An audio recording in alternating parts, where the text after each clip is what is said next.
Hey guys, welcome back to my channel. In today's video, I will be showing you all how to do a painless hot puff when your hair is looking like this, honey. Like, oh my god.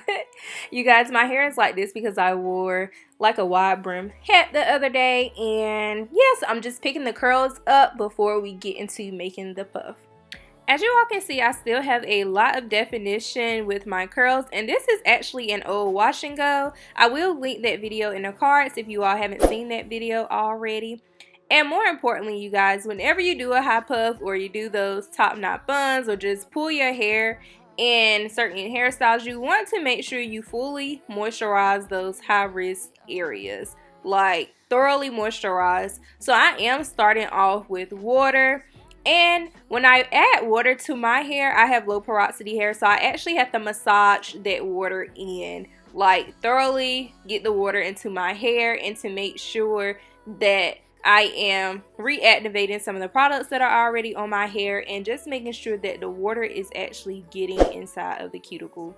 Next, I am going in with a little bit of honey hydrate, just a tad bit, because reapplying this to your hair that has already been having products up there, it can get sticky, so you only want to use just a little dab and make sure that you work that product in as well. And with the honey hydrate, a little bit also goes a long way. And because this is a high puff, I am focusing on the perimeter of my hair and definitely my edges.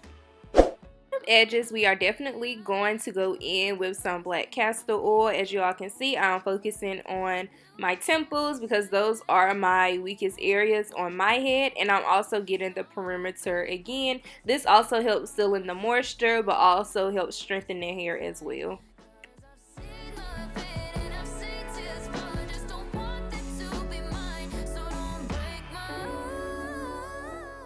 I am going to be using Eco Styler gel to slick down my hair. Now you want to use the same gel that you used to style your hair previously when doing your wash and go, or if you use gel for other hairstyles. And this just prevents flaking. So because I use this to do the wash and go, I'm going to use it again to slick down my hair.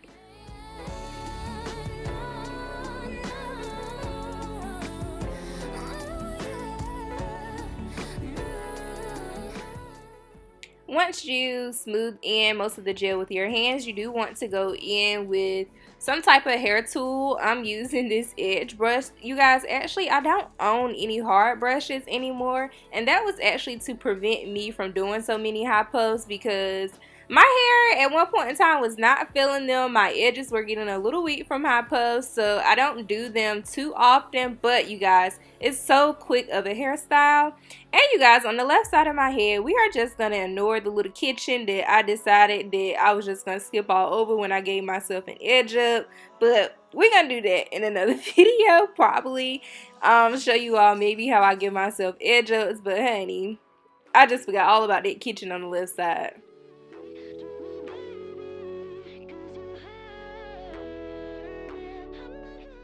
So today we are not going to be using those little black headbands that hurt so bad. We are going to be using these headbands that you can actually find in Walmart. I'm sure they are everywhere, but I bought these from Walmart. And like any other headband, you just slide it on.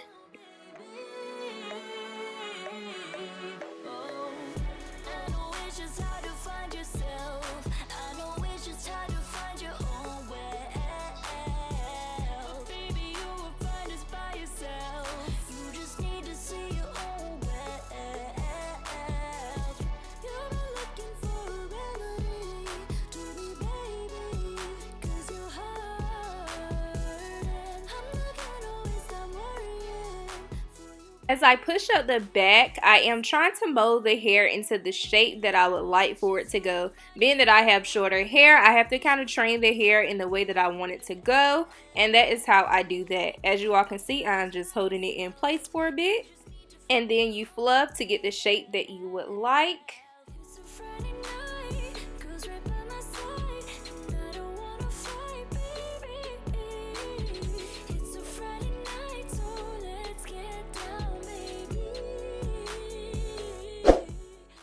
optional but almost required nowadays. You want to go ahead and give yourself a few little baby hairs, a few little swoops, or whatever you like to do to the front of your edges and get them laying how you want them to lay.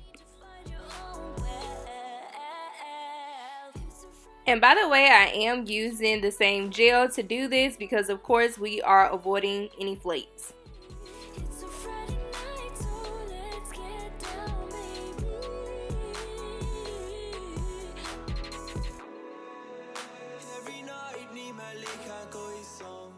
So you are going to want to touch up the perimeter of your hair again and then reapply the headband, and be careful not to mess up your edges in the front. This step is actually optional, but I like to go back and do it again because to me it gives it a little bit more sleeker look because the hair has been trained a little bit for a few minutes.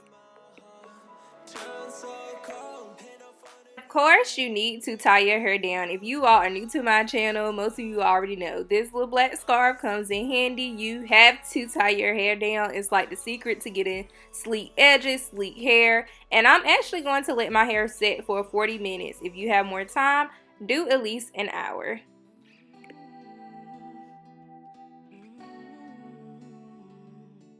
And that is it, you guys. This painless high puff with low tension on your hair. All you have to do now is just fluff. Make sure it is shaped and fluffed to your satisfaction. And make sure you got a little waves going on the perimeter of your head. And you got a little high puff that actually makes your hair look longer than what it actually is. Really hope you all enjoyed the video. Make sure you are subscribed, leave a comment, and make sure you give this video a thumbs up. And I will see you all in my next one. See ya!